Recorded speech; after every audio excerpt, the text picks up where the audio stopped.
It is now 4:45 p.m.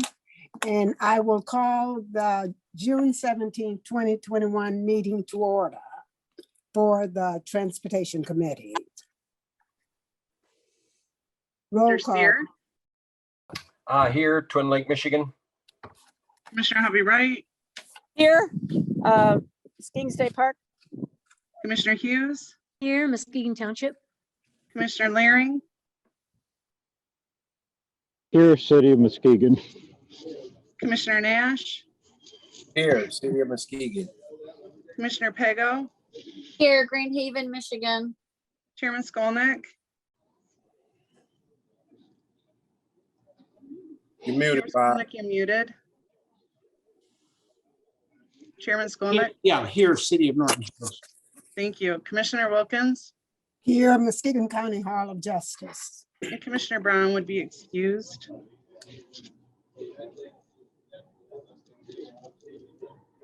Okay, we have a quorum. Well, the first order of business is to approve the minutes of April 15, 2021. So moved. Second, Hovey Wright. Excuse me? We still are getting, we get a lot of feedback from somebody. Yeah, It sounds- right. There it's gone. All right, that was my car, sorry. I had it was moved by Commissioner Hughes, seconded by Commissioner Hovey Wright. Okay, Shall I take a roll call? yes, I think so. Because Commissioner Hovey it- Wright, Yes, Commissioner Hughes, Yes, Commissioner Laring, Yes, Commissioner Nash, Yes. Commissioner Pego, Yes, Chairman Skolnick, Yes, Commissioner Sear, Yes. Commissioner Wilkins. yes. We'll move on now to the approval of the minutes of April 15, 2021. Oh, we just did that. Got that one done. Item Item 4. We didn't do that, did we? Yeah, we did. Okay. we did the minutes, not the reports. Okay, okay, we'll move on to informational items. What is your pleasure? recommend Place they them be on placed on file. file. second. Okay. I have some concerns that I can't see them right now, but the numbers at the airport looked, well, I think in the bus system as well, didn't look very encouraging, and I'm just wondering what will be done to improve on those numbers. Is Bob, I can comment on that. Bob Lukens, Community Development Director. The passenger numbers at the airport, you'll see in April, there were 1,837. That jump from March Right, came from, That's that right. came from spring break. So Oh, we had I wondered. a lot of Okay. activity in spring break. Then in May, it went down a bit, but again, in June, it's up now. We have 3 flights a day, which began on June 3rd and will continue through the summer through August 15th, I believe. So we Okay. do have 3 flights a day, and those numbers should go up substantially. I understand that the week of the 4th of July, leading up to the 4th of July, from the SkyWest station manager out at the airport, that we have numerous sold out flights. So they are. Wonderful. And the bulk of those visitors are coming from West Coast destinations, which is very interesting. Yeah, Hmm. I noticed that having flown recently that the airports are full again. So I guess I forgot that jump at the end. The bus reports are down, and I wondered if we're expecting that to go up again. I thought it would have gone up by now. Jim is on the line and could comment on that. Commissioner Jim Coons, Muskegon Area Transit. I'll actually address a little bit of that in my presentation if you'd like. Oh, I can wait. Thank you. I can wait. Are there any other questions or concerns on the airport? Mr. Coons, then you can come back on. We have Thank to you. vote on placing them on file. We have to vote on that? Yeah, we made a motion. Or we, Oh. We don't usually vote for that. but- Unless the chair just wants to do that to her pleasure. Commissioner Wilkins, would you yes, just like to file those? Thank you. okay, There you go. Perfect. we won't need a motion to put those on file, right? Okay. Okay, sorry about that. Okay. We'll move on to the presentation on the Mets Oh, fixed route. Madam Chair, before we do that, I'd like to say, I'm gonna have to leave a little after 5. I don't know how long this is gonna take, but somewhere in here, I am going to disappear. So I apologize, but that other obligation, there's a competition tonight that I'm a judge for. I did not think this meeting would last this long, but it's unfortunate. So anyway, that's all. Thank you. Okay, Commissioner Skolnick, you have our permission. Okay, thank you. Okay, Thank you, commissioners, and Commissioner Skolnick, I won't take it personally, and we'll get you the video to be able to see. okay. Thank I'm you. going to begin talking just a bit about the MATS Fixed Route Program. And while I'm doing that, I'll bring up a share screen of a presentation that a couple of representatives who are on the line with us will assist in talking about the microtransit program. So if I may just talk about the MATS Fixed Route Program and give you just a little recap of where we've been. And I think some of the things we're seeing in our ridership numbers right now. As you know, before COVID and prior to 2020, we were operating a full slate of services at that time, and it became about 810 fixed route vehicle revenue hours a week.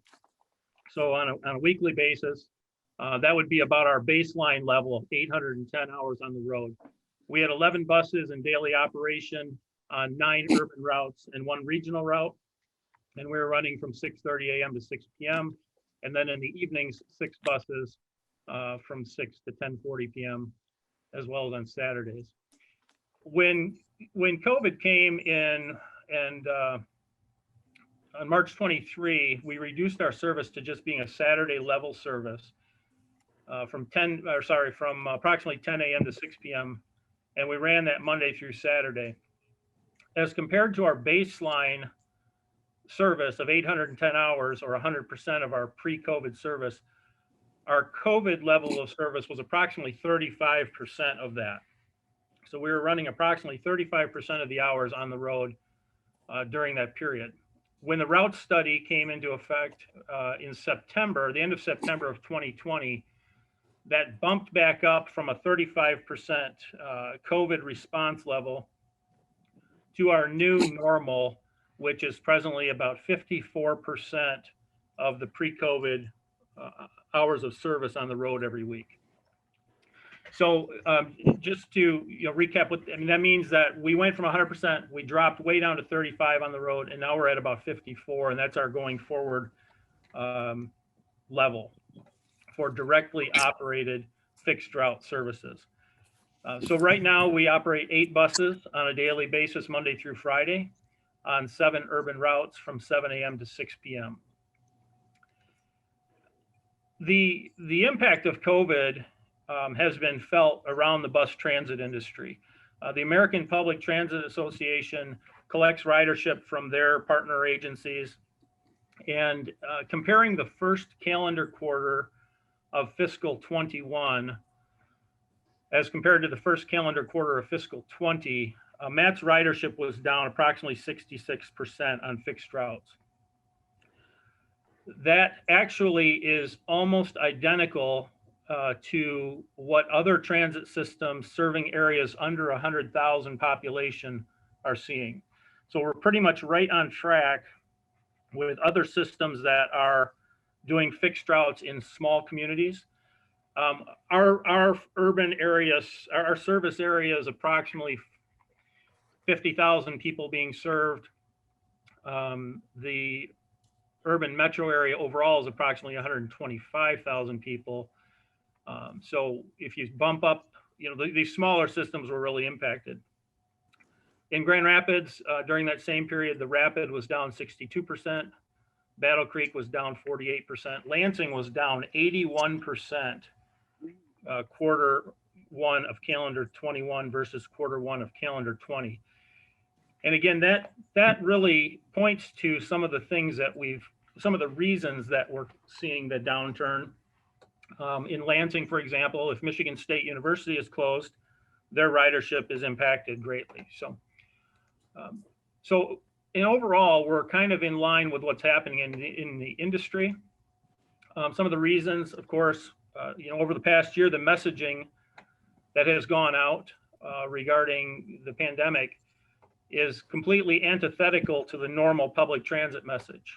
Messages such as stay home, conduct only necessary travel, don't visit friends, relatives, avoid others in crowded spaces. And then even early on, there was some talk that transit was an unsafe super spreader of COVID, which turned out not to be verifiable or confirmed. Many of those messages that impacted us were even more impactful in the low income and urban communities that are often served by public transit. So COVID messaging certainly impacted us. The other big impact is that closures continue to impact transit in a large way. Businesses remain closed, whether it is the lobby at your Burger King or just a reduction in workforce. We've seen a reduction in commerce activity on the buses, as well as reduced trips to work. We see events canceled or just beginning to come back open. And then institutions are closed, such as the community college, Baker College. We're just seeing reduced trips to schools, medical appointments, et cetera. And then finally, regarding COVID, the new way of conducting daily business has changed. We have goods delivered to our home. More and more people are having groceries delivered. They're buying everything online in this time. People are working from home, attending meetings or school from home, and people are receiving electronic payments from previous or new sources and not having to go out. So these are all things that have impacted us. I'm not making excuses. I'm merely pointing out what I think some of the reasons for our COVID-related ridership reductions are. Now, in Muskegon, we have one other major change that has happened. And of course, that's the implementation of the route study. And the route realignment has further impacted us because it's been difficult to reach individuals with information through normal channels. A lot of our most effective outreach to show people how to use the bus system is one-on-one travel trainings or mobility workshops, where we get out and we work individually with people or with case managers. And many of those things have been on hold, and we've been unable to deliver those. We're just now beginning to see in this last month that a lot of that is breaking loose. We are doing presentations again, doing travel trainings one-on-one again. We're going to be doing some presentations to case manager groups again, so that we can begin to answer questions about how our route system can meet their needs, and then give individuals the opportunity to plan their trips and get some assistance with that. So in short, what you see in the ridership reports is a bit discouraging. I don't think it is uncommon or a unfamiliar story with what's going on in this industry. I do think we can recover from it. It is just going to take a lot of hard work to get out there and show people how they can utilize this service, particularly with its redesigned network. Are there any questions about the route program that I can answer before we move into the the microtransit. Jim, I have a Yeah. question. Question. Go ahead. I think I heard Commissioner Hughes and Commissioner Nash. Yeah, I was just wondering, did you make any adjustments at all when you saw this happening, that people weren't, writing like they used to? I mean, was there anything you could do to help with that or not? We have, I mean, we've put notices out, to our, onboard buses, things like that, to try to help people, to get them information that we're available to explain things. We've talked to case managers along the way, again, in small group sessions, or I should say one-on-one discussions. But again, a lot of those groups weren't really actively working with their clients. And then some also were just not getting out. So I think the people that we've been able to, the people that have been on board throughout have been getting the information. We're just getting back into now the ability to do some of that training. I did see your ad on television. Yeah, we're taking part in a statewide campaign that is what I'll call an imaging campaign for public transportation. We have a couple of billboards up in town. And yes, I'm not sure all of the outlets that are being used, but there may be something on television and various radio stations as well to help us, just advise people, that public transit is still there and it still has a role to play. Thank you.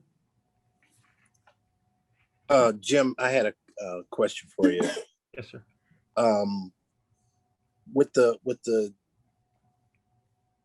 the changes that we're making, we had talked about maybe trying to find a way to do some partnership with some of our current businesses that could help out with that. And I'm particularly looking at the marketing piece also, because we do have some marketers that do some great work within the community. But, I thought we were going to try to have a meeting and meet with some of those to maybe help that out, especially with their experience and being able to make inroads with areas we might not even be familiar with, that could help get this information out and help with the community. Are we making any strides in that direction at all, or? So we are using a number of local vendors to help us spread the word through their media outlets. We are just now getting launched. Let me back up. As regarding the fixed routes, that is, that's a separate animal from the RFP process we did. So we have the ability to do that there where it makes the most sense. On the microtransit piece, we're just getting the launch going. And again, that will be part of this discussion. And we can do some more community engagement going forward. The team that we've selected does have resources or does have staff and the ability to do some of that in community engagement themselves. But certainly we can rely on local partners to help us with that. When you say the team that you selected, what do you mean by that? I'm referring to the award for the microtransit program that was made to River North Transit. So they're providing a turnkey service. Now, that's not to say we cannot augment their efforts, and we will. And that will be something we work on here. Okay, because they're not really from this community. That's why I was wondering if we could meet with some of the significant partners that would be able to help them actually reach the people that they may not even know or how to reach. And we'll be working. The other thing I had a question in regarding too is, you said that we're running Monday through Friday. We're not doing any weekend routes? On fixed routes, no. We are not running fixed routes on weekends. That was part of the change made at the end of September. On Saturdays, we've been running a temporary program, the Reserva Ride program, to help people get to and from where they need to go. That will be ending end of July. And then this microtransit program that we're going to describe just shortly will be the mechanism that people can travel on Saturday. And do we know what, Mr. Chair? Go ahead. Madam Chair, do we have a cost for that, for ride? That will be part of this presentation. If we can continue on into the slides, I'd be happy to have our microtransit update. Thank you. So I have two gentlemen on the line with me today, and they are part of the launch team with VIA. VIA is the mother company, so to speak, of River North Transit. And this is the organization that we're working with in a turnkey fashion. So this program will be something that we develop, and I've been working with them on the parameters of the program. And then they will provide all of the equipment, vehicles, and technology and staffing to deliver the service. Matt Deering is on, and Alejandro Miranda is on. And so I'll be running the slides for them. They're going to talk a bit about an introduction, and I'll talk about the service overview, and then they'll give you a walkthrough of how their app works for customers. Matt or Ale? Thank you, Jim. Nice to meet everybody. Appreciate that introduction. My name is Matt Deary. I'm the launch manager for this project with VIA. Just wanted to give a little bit of background for those who may not be familiar on VIA as a company and who we are. So we work with public transit agencies throughout the world, trying to bring efficient, affordable, technology-enabled transit in various different capacities to different agencies throughout the world. Jim, if you could skip, yes. So how does our technology work? There's a lot of similarities to what you might see in a ride-sharing service, but effectively we run our vehicles, and the technology itself pairs riders that are traveling along a similar path so we can get the most efficient use out of the vehicles that are out there on the road, matches riders up to the specific vehicles that can get them to their destination in the most efficient manner, utilizing the vehicle as much as possible, and directs riders to what we call virtual bus stops, which are areas close by where they can get picked up and sort of maximize the efficiency of the route the vehicle's taking, so we don't have to have big, long detours out of the way to pick up individuals. So we've, over the course of the last several years, we've grown our partnerships that we will work with across the globe. We're up over about 200 different partnerships now, working with lots of different agencies, particularly in the US. You'll see all different kinds. We work with big agencies, small agencies, rural agencies, urban agencies. So we have quite a bit of experience working with different types and get to leverage that experience in all the various different services that we run and operate. Great. So I will give a brief service overview here, and where and when we may need Matt's help, we can do that. This service is an on-demand microtransit service covering the Muskegon metro area. Service is available to all riders within the service zone. The main goal is to provide reliable, affordable, accessible, and convenient public transit to all residents of Muskegon. Improve the ride experience and efficiency of in areas where we have discontinued fixed route or dial ride services. The service zone is covering the cities of Muskegon, Muskegon Heights, Norton Shores, and Roosevelt Park. And our planned service launch is next Wednesday, June 23rd, to go live with the program. The service zone map is shown there on the right-hand side. The name of the program is Go2. That's what we've titled it. It kind of plays on the second iteration of our Go Bus that lasted for a long time, but it also allows us to do a lot of things where this can be your go-to, or you can use this to go to various places. So we're excited with the flexibility the name gives us. There will be 4 vehicles in daily service typically. You can see the wrap of the vehicles that is there. They are minivans, 2 of which will be wheelchair accessible. This program will be available from 5 a.m. to midnight on Monday through Friday, and from 8 a.m. to 5 p.m. on Saturdays. Presently, there's no service planned for Sunday. That could be a future change if we want to look at that. So the service is on demand, and so for on-demand rides, which would be, I want to go now, we're looking for participating communities that ride would cost the customer $4. Discounted pricing is available for seniors or persons with disabilities. That would be a $2 fare if they possess a MATS reduced fare card. And personal care attendants for persons with disabilities can travel free. Children under 42 inches can travel free. And any companions that you take with you on your trip would ride for half price. So if you have additional people going along, they would, since we're already there and going to the same place, they would ride for half fare. Rides that are premium rides, which, you know, we have various categories of premiums, but rides scheduled in advance, for example, which could be scheduled up to 3 days in advance. Those rides would be $8 each. Rides that are booked by an agency, for example, on behalf of a client, which may be grant funded or may have other sources, those would be $8. And then at this time, if it's in a non-participating community, then that would be $8. And I can talk about that more. Right, how to book, we'll talk about the app, and I'll have Ollie and Matt look at that. Presently, we have participation committed from the cities of Muskegon, Norton Shores, and Roosevelt Park. And so those communities will receive the pricing that was listed there.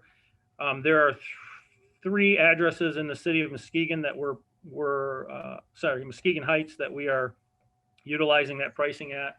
And so that would be accessing the Lewis McMurray building, the DHS and Hackley Community Care building, or the Muskegon Family Care building on Getty.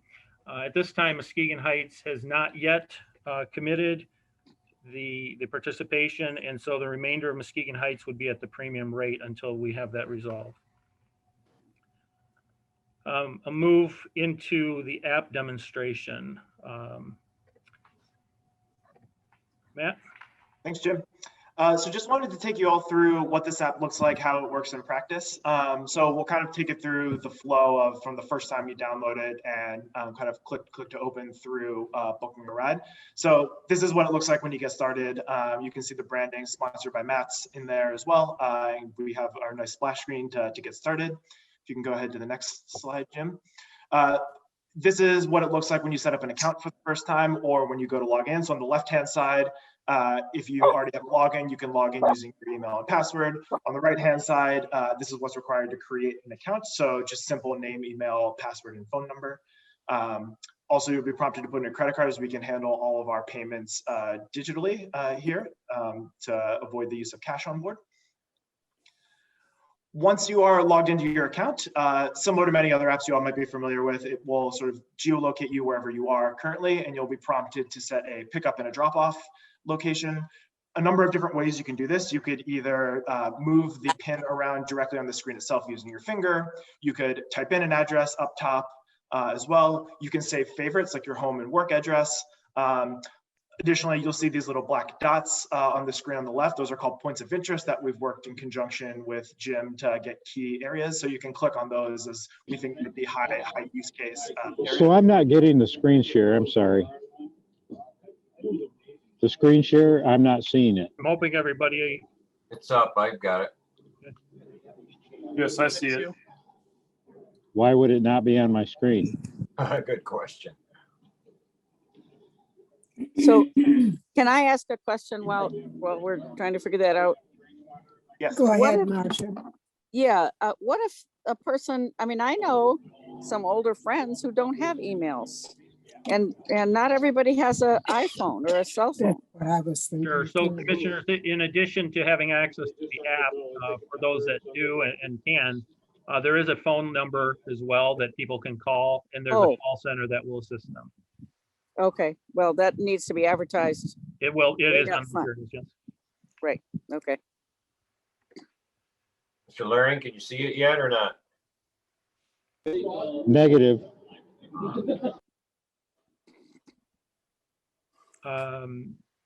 That's all right. Continue the yeah, I can presentation. forward- I get the gist. I can make sure I get a copy of the presentation to you. Thank you. Matt, go ahead. Great. So once you've set those pickup and drop off points, you will essentially request the ride and a proposal will pop up for you. You can see in this example, your ride is the closest driver is 5 minutes away. It gives you an estimated ETA for when you'll get to your destination. It'll also show you where you need to walk in order to get picked up. This is what I was talking about when I was mentioning virtual bus stops. So it might ask you to walk a bit. We can control how far that is. They typically tend to be just on the corner nearby. Also, for folks that are senior or disabled, this is disabled and it comes directly to pick you up as well. So if this ride looks appropriate for you, you can select book this ride and it will pair you with your driver. That's the screen you're seeing on the right is the pairing process going. Separately, it's maybe a bit hard to see on the screen, but there's also this schedule button that you see where the red arrow is pointing right above the book this ride. This is where you would go if you were looking to pre-schedule a ride for one of the next 3 days, which we have a screen of on the next slide. So here, say you have sort of a need for a specific time that you have a ride tomorrow. I have a doctor's appointment, things like that. That tends to be the use case we see all the time with this particular flow. So it'll prompt you to say, when do you have this? And you can set your pickup times. If this is a recurring thing, I have a doctor's appointment every Tuesday and Thursday. You can also set a recurring ride schedule so that you only have to do the booking flow one time and you don't have to remember to do it every time.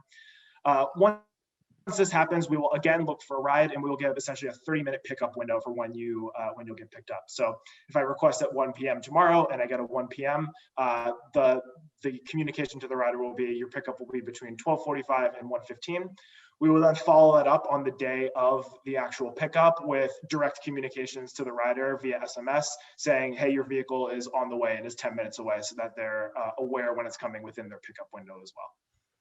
Matthew, this is Commissioner Wilkins. When you implemented this program, the people that will be using the bus services usually are older, aren't they? And they usually have a hard time with this kind of Yes.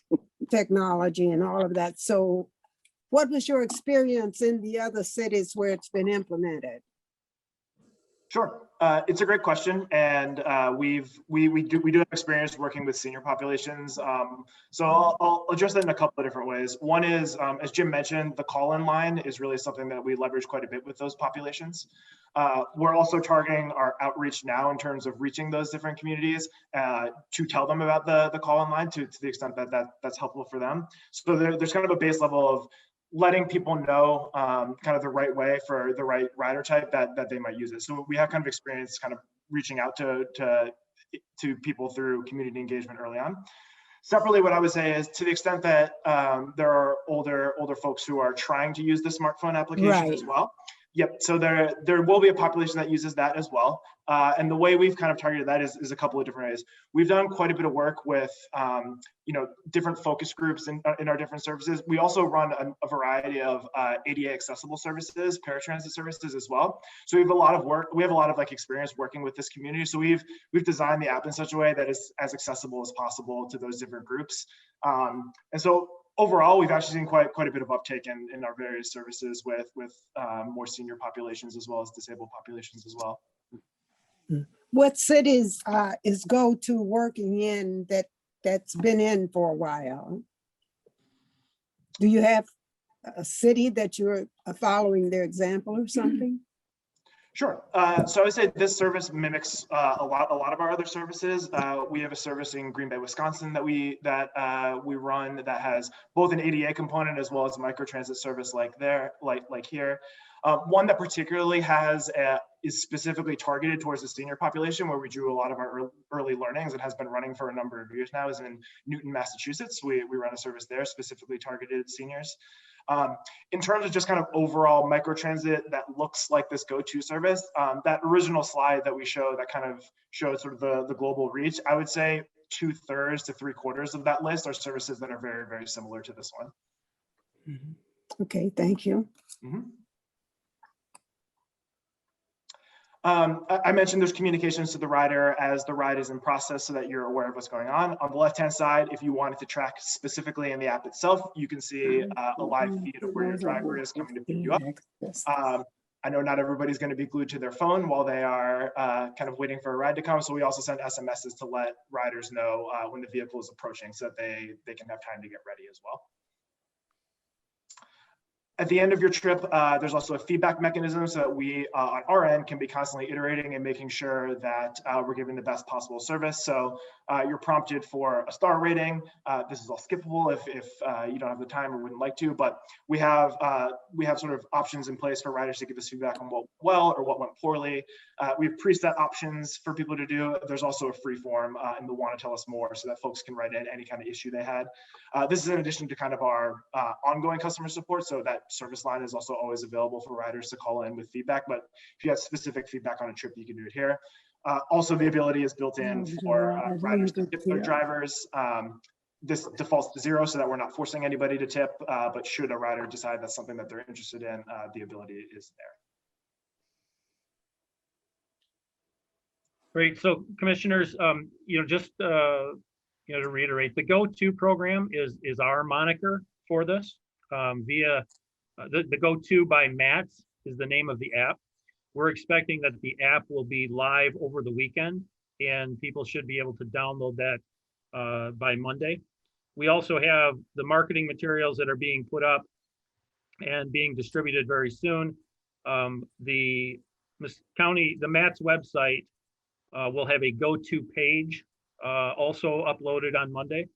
And so you will be able to get additional information, direct people to that on the matsbus.com/go-to website. Within the app and within all of the marketing materials, as I indicated, there is a phone number that customers can contact for assistance in booking their trips or questions about their experience.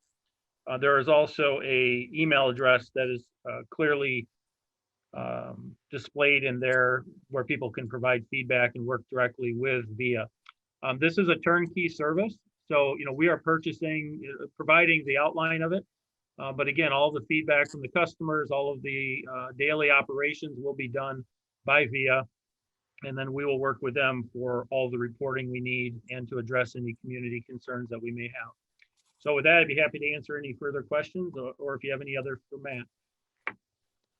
I did have a question. For example, if I've got 3 or 4 guys that are working, I guess it would be Muskegon Township, and they need a ride to work in Norton Shores off of Grand Haven Road. Are they paying the regular price or are they paying the premium price to get that schedule for them to be able to go to work each day? Or does one person schedule the ride and the other get the discount? How is that working? Sure. So presently, Muskegon Township is not part of the service zone. This is being delivered in the 4 cities. So if I can just change your example a little bit and assume that maybe it's somebody in the city of Muskegon going to Norton Shores, then what would happen is, it's possible that all 3 or 4 employees would have an account of their own, and they could book separately on their own. And the vehicle would make the decisions to go pick them up and drop them off accordingly. Now, if they are all going to and from the same address, they could book as one rider with companions, in which case the companions would pay half the fare. One person would book the trip and that person's account would get charged. Okay, so if somebody's going to work, it would be a $4 trip in that example. If he's going with his friend and they're going to and from the same place, it would be $6 for that trip, a person and a half fare companion. So would that also, if they're coming out of Muskegon Township, you're saying it's going to be an $8 ride? No, that is not part of the service zone. The service zone is only the 4 communities until and unless we expand it with participation from partners. Oh, so they wouldn't even be able to get a ride? Correct. Oh, so if they're not part of service zone, we don't pick up anywhere in those areas? Not under our current, not under the current program parameters, no. Oh, okay. Are there any other questions for Mr. Coons? Yes, Madam Chair. Commissioner Harvey, right? Yeah, so if Muskegon Township wanted to be a part of this, they would have to contribute? Yes, what we would look for would be, I would expect that we would first get full contribution on any route services in the area, and then we would proceed to get a contribution for microtransit. From microtransit? If they want to participate in microtransit, we would first expect participation in the route network if they're served by routes. Oh, And right, then we because would, that's more efficient. Okay. then we would add microtransit to that.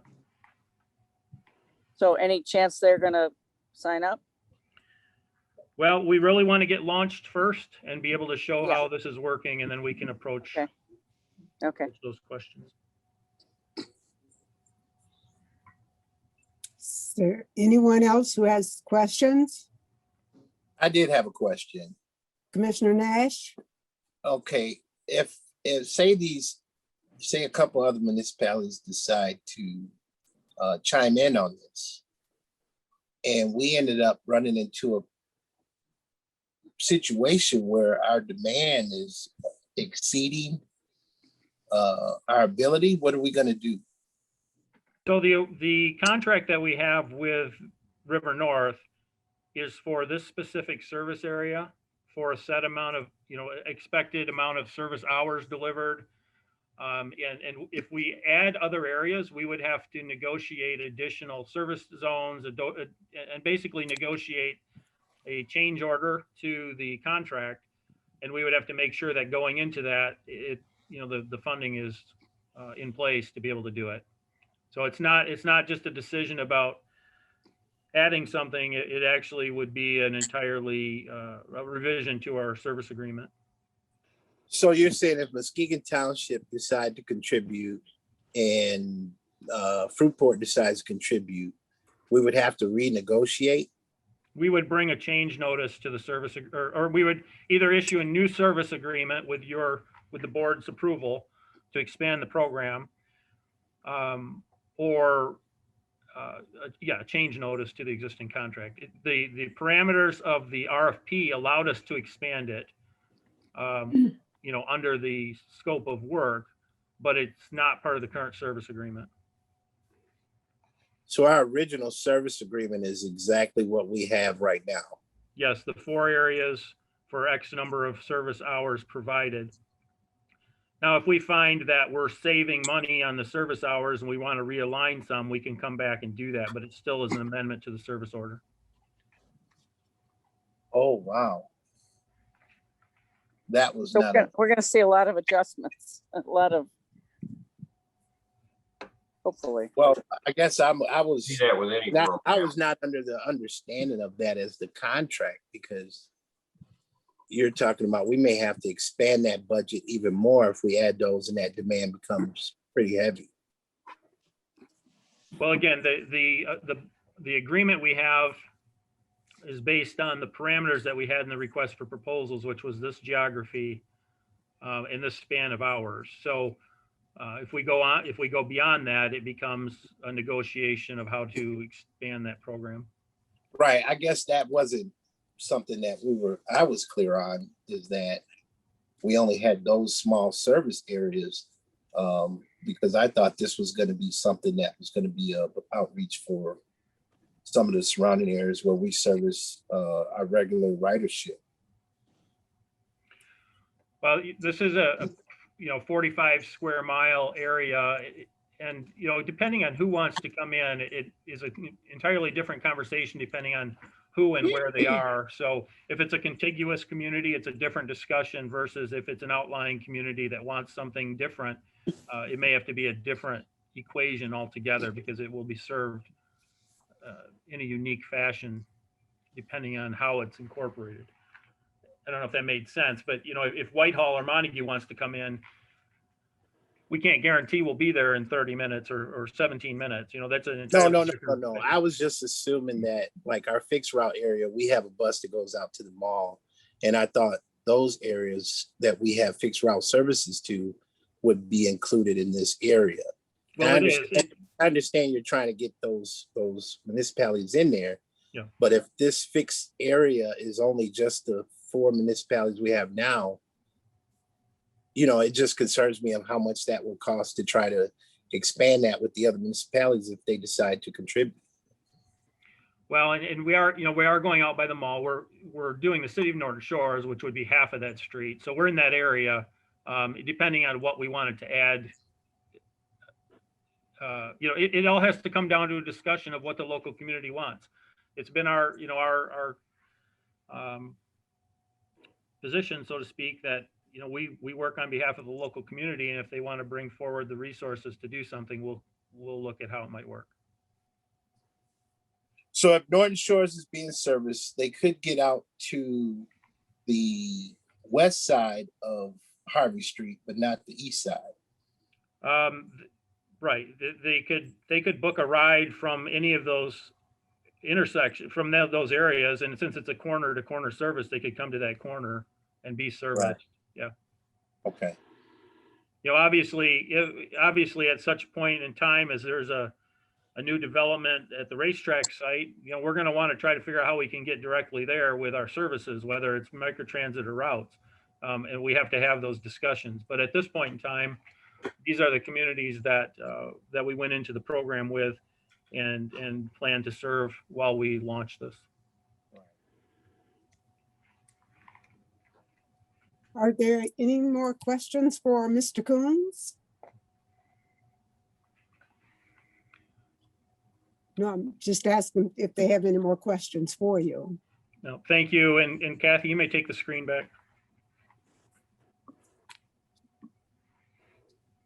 Thank you.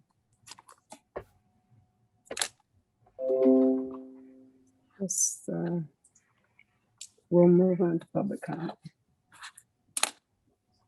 We'll move on now to public comment on an agenda item. Is there anyone who wishes to be heard on that? I'm not If seeing not- anybody. Okay, then we'll move on to items for consideration. What is your pleasure on TR 210617? Motion to approve. Support.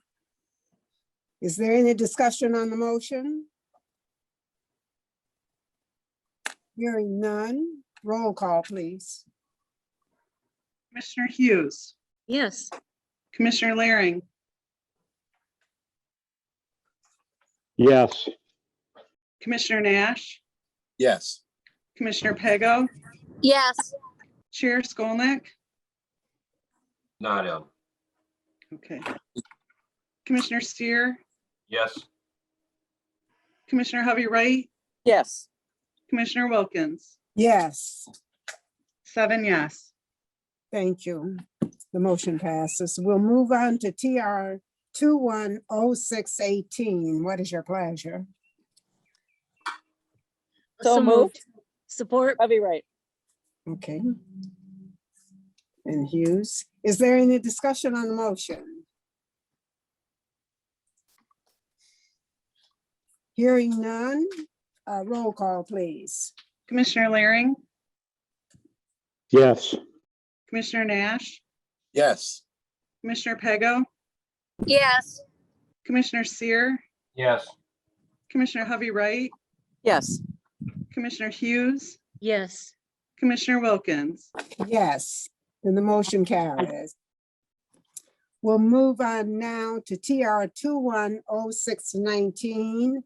It's to accept the goals and incentives proposed by F3 Airport and agreed upon by the county administration for meeting certain tasks and milestones for management operation of the Muskegon County Airport.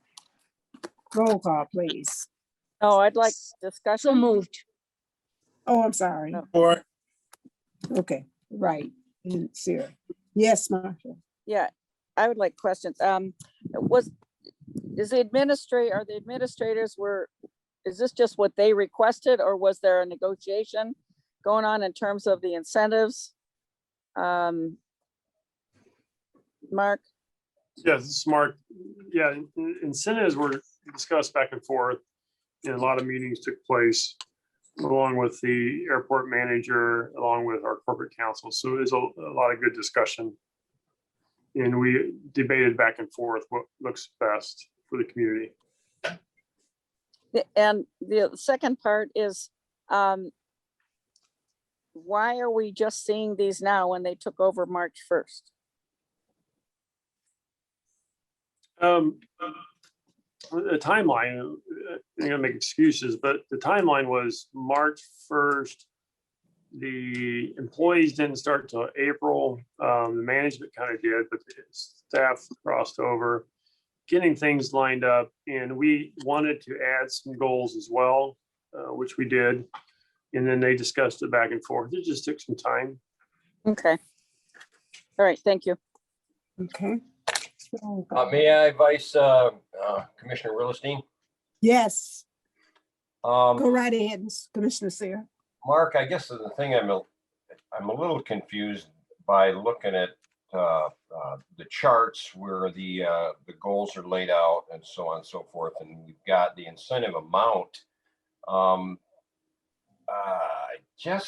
not sure. Let's say item number 1 is $7,500 incentive amount.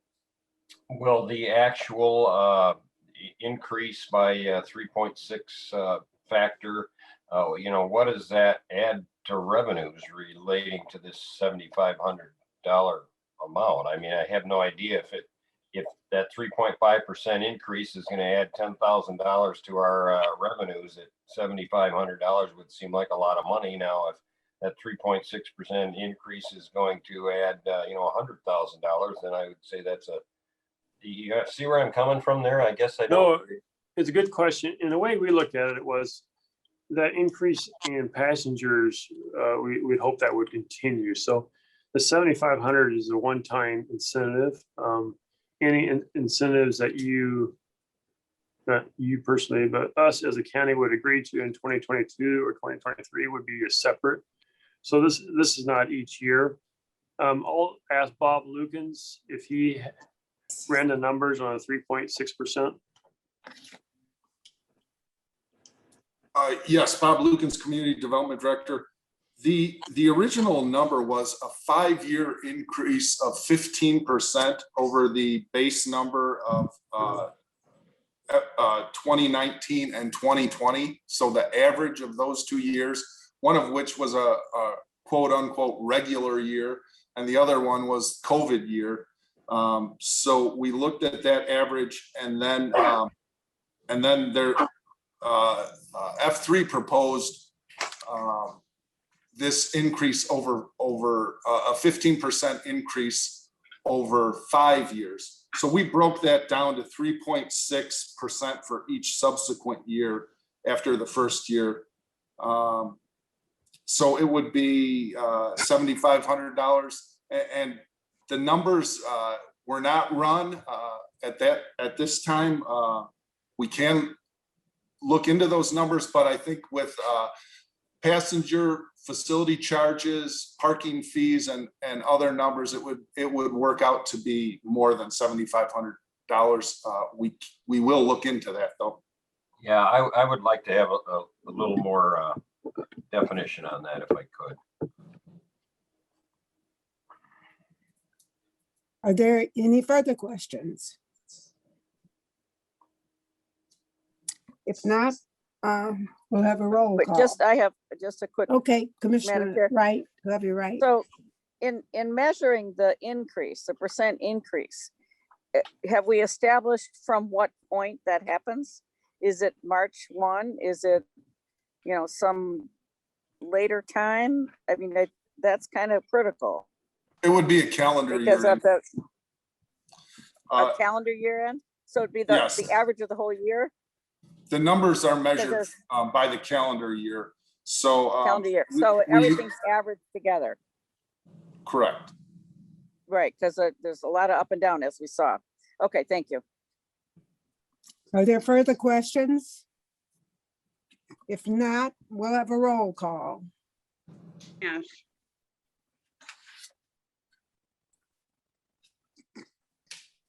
Commissioner Nash, Yes.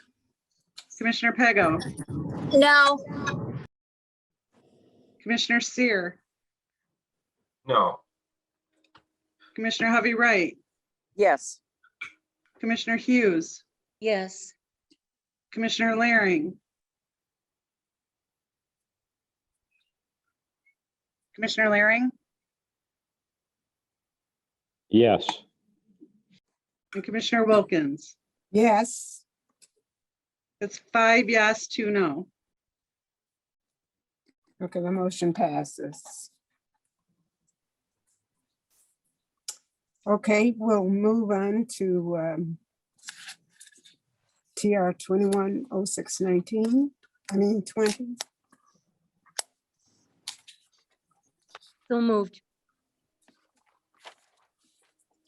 For support. Second, This is the motion to approve the monthly reimbursement of small purchases under $3,500 to F3 Airport by Muskegon County through February 28th, 2026. Roll call, please. Wait, hold it. I got some questions. discussion. Okay. I Yes, have a question on this. I mean, could this be 10 $3,500 purchases or up to $3,500 worth of purchases? This could be a variety of purchases that come in individually under $3,500. This is per the county purchasing policies. So this is for smaller items like, maintenance supplies, other supplies that are needed during the course of the work day and work week. Okay, but is it gonna be, are you saying it can't be more than $3,500 a month without coming back to us? Or No, each- individual purchases have to be under $3,500. So it could be 10 $3,500 purchases. So it could be $100,000. It could, but these, like I said, these are smaller purchases that are used for maintenance and operations. Anything over that, things like, say a new furnace is needed in one of the areas, that would definitely come back to the board. Right, but you can get a lot of stuff for $3,500. Right. So I have a question, Madam Chair. I would say it Commissioner- varies, Commissioner. okay. Commissioner Hovey Wright, Yeah, I mean, I thought that they were gonna cover everything and that was part of what we were paying them to do. This could be milked a lot. And it could get out of control. And if we pass this, we would not have anything to fall back on. I have concerns. Is there a list of things that they are responsible for versus we are responsible for? F3 is responsible for the management and operations of the airport. So they manage and hire the staff for the airport. Staff is paid by F3. All of the daily maintenance and, all the capital projects are paid for by the county and by the airport. Oh, okay. I have So a that was question on known that too. Up front, yeah. All the And does that capital projects, include like laptops and right, stuff but like do we that? get to approve those projects? Yes, and most of the larger projects are funded by the federal, the FAA and MDOT Aero. So those all come to the board. Those projects come to the board for grant acceptance and such. But there are things that may not be covered by grants, like Like what? tractors, for instance. So they could buy a new tractor without coming back to us? They have to go through our RFP process. But if it comes under $3,500, they could buy, 45 new lawnmowers? They're not going to buy 45 new I'm just, lawnmowers. but technically, that's what you're saying they could do. Commissioner it could, Wilkins, but- can I speak on this? yes, Commissioner Hughes, your concerns were valid. And the way our employees can do it, they might have access to a credit card. An employee could do what you're saying as well, but the check and balance is there for the supervisor and the director to sign off on that. We didn't want to allow their employees to have our credit cards. So we asked them to do their own credit cards. So once they make a purchase of a mower, as you mentioned, they have to pay for that up front. That has to go through their supervisor management. Then it has to be approved by Bob, and then it has to be approved by our purchasing, and then so on. Just like all our other stuff, we have these checks and balances in place. So if Bob says, no, we're not paying for that fifth mower that you just purchased, that's stuck on them. So F3's employees would have to answer why they bought this fifth mower that you're referring to.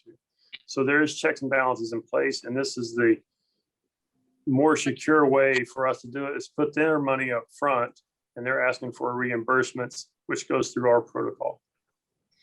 Yes, and I'm Okay, in, that's fair. Mark. Commissioners, if I may, I'm in daily contact with the airport manager, and we discuss items, you know, that may be out of the ordinary, if there are any. But as I said, these are typically maintenance type stuff that they need from Menards. You know, maybe they need oil filters for one of the tractors, or they may need, you know, paint or nails or whatever they may need. This is for those smaller type purchases, You know, so I that we guess- can do it. Bob, I guess I would say I would be more comfortable if it was $3,500 a month and anything over that they brought back to us, rather than $3,500 a purchase, because you could make a lot of $3,500 purchases. That's my concern. That number seems I high. understand. But as Mark said, it has to go through a whole process. So In a they're not whole gonna month. wanna allow Yeah, that to that's, happen. that $3,500 is what is for our employees. Our employees could do the same thing that you're saying. How are we currently doing it? Well, we are currently, anything under 3,500, they can go out and purchase. So they get their quotes. No. and they go get their- How are we currently making our purchases at the airport right now? F3 has their own purchase cards that they have been using. Ours? No, Are they No, they ours? are not ours. Theirs. Okay, their card. Yes. okay. So, you know, as we get those invoices, they have line items on everything that was purchased. I It see. it could be anything from wiper blades to, as I said, nails or screws or, you know, just things that are needed to keep the airport operating and running. And Commissioner Nash, like, if our department spent all their money on their line item, their supervisor would tell the director would come to us and ask for an increase on that line item. It depends on whether that's enterprise fund, but I'm just using that as general example. Mark, If I they got a run out of question money on too. that airline, on the airport line item for equipment, they would have to ask us to change that amount or find other dollars by reducing another line item. We're holding them to the same restrictions as we would our own staff. And those numbers are all reconciled every month, you know, with the budget. So, you know, we know how much in certain line items that can be spent in say, terminal maintenance, for instance. We know how So much could be. what you're saying right now is that they're already doing it this way. Yes. Mark, you said that our employees, do all of our employees have a credit card that they can spend up to $3,500 a month on? Beth, you have that data? No, not every single employee. They're limited to whoever the director feels needs it for purposes of doing their work. They have to go through an actual training and sign a form saying that they will only use, you know, the card they've done the training and they will only use it for authorized purchases. So it's, I couldn't give you the number off the top of my head of how many people. I think we have about employees, I would guess, that have them. How many employees? 500. 500, okay, thank you.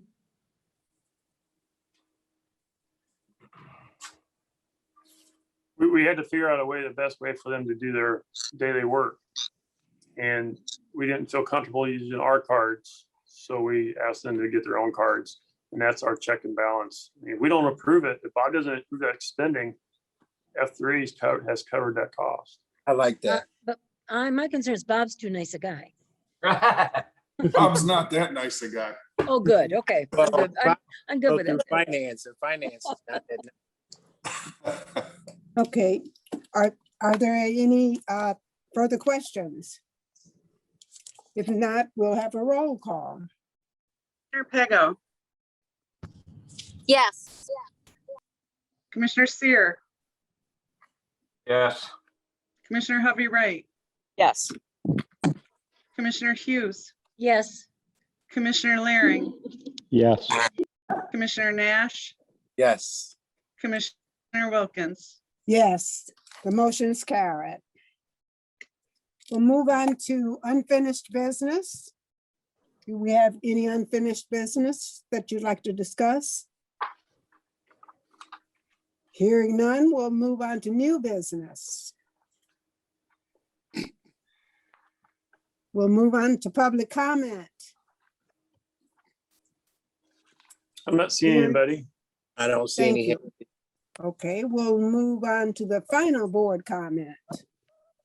Final comment. It's not 7 o'clock. I make a motion to adjourn. Thank you. Thanks, Then Charles. I will adjourn the meeting. Thank you.